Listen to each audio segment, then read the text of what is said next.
रोहित पवारांना मी ओळखत नाही, शरद पवारांची माझी ओळख आहे. शरद पवारांच्या बरोबर मी बसलेलो पण आहे, कारण जयंतराव टिळक जे होते ते आमचे फॅमिली फ्रेंड होते, त्यांच्याबरोबर मी केव्हा केव्हा त्यांच्याकडे जाते असे.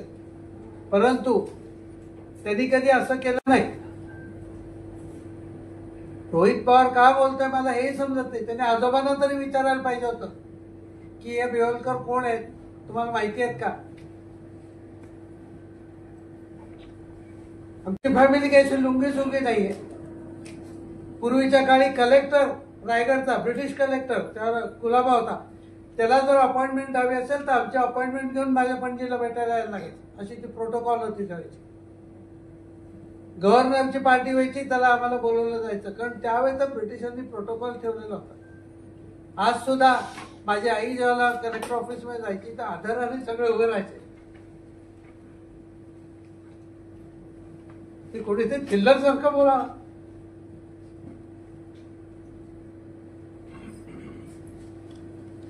सहन होत नाही माझं. आता कालच त्यांनी ट्विट केला की मी पळून जाईल. कशाला पळून जाईल? कोणाची चोरलेली जमीन नाहीये.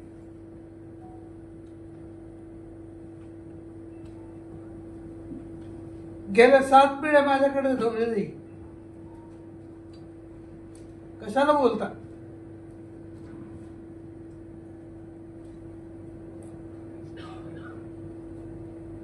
आणि अटक करावी. आता बसलोय ते यावर अटक करायला, आणि कुठल्या ग्राउंडवर तुम्ही मला अटक करणार? हे काय मोगलाई लागले? अटक करा. अरे काहीतरी बोलताना तारतम्य बाळगा.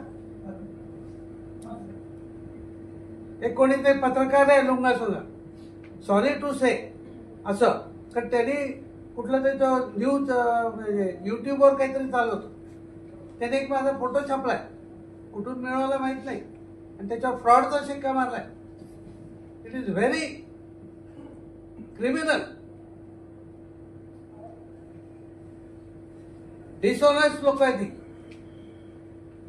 तुम्ही जर हा उदानी आणि ही सगळी जी मंडळी आहे ते असं, त्यांनी नोटीस दिलेली ती तुम्ही आता दाखवली गेली तुम्हाला 20 मे वगैरे या तारखेला काहीतरी. त्याच्यात काय लिहिलंय तुम्ही? या जमिनी कोणीतरी पवार म्हणून बाई आहेत त्यांच्या नातेवाईक आहेत. आता त्या पवारांचे नातेवाईक आहेत का मला माहिती आहे, रोहित पवारांचे, आय डोंट नो. परंतु त्या पवारांची कुठेतरी आंग्र्यांची आहे. एकदा आंग्रे सरकारांनी दिल्यानंतर त्याला सगळे फुल राईट होते. त्यांनी एकदा मला इनाम दिल्यानंतर त्यांच्या नातेवाईकांचा जमिनीशी संबंध राहते हे त्या फॅमिलीचा आणि इव्हन त्यांच्या डिसेंडंटचा आधार ठेवून मी सांगतोय. दुसरी गोष्ट अशी आहे की आंग्र्यांचे जे खरे वारस आहेत, जे अलिबाग मध्ये बसलेले आहेत, ज्यांच्याकडे आम्ही जाऊन येतो, आम्ही त्यांना नमस्कार करतो, ते काही बोलत नाहीत. ते काय नाही बोलत, कारण त्याला माहिती आहे किंवा हे जे कोण आले पवार कोण जे आहेत ते, आणखी कोणी ते कुसुम जाधव पण त्यांच्या जोडीला होत्या, मला माहिती, त्या वारल्या असं कळतं मला.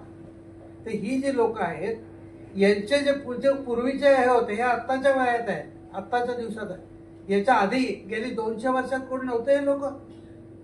त्यांच्या ह्यांनी केले असते ना केसेस वगैरे पाहिजे, कोणी केसेस केले नाही. त्याला माहिती आहे की आमची जमीन नाही आहे, ही बिवलकरांची जमीन आहे, त्यांना इनाम दिलेली जमीन आहे, आणि त्या इनाम काढून घेण्याचा कुठलाही हक्क या त्यांच्या पुढच्या वंशजांना राहिलेला नाहीये, नसतो.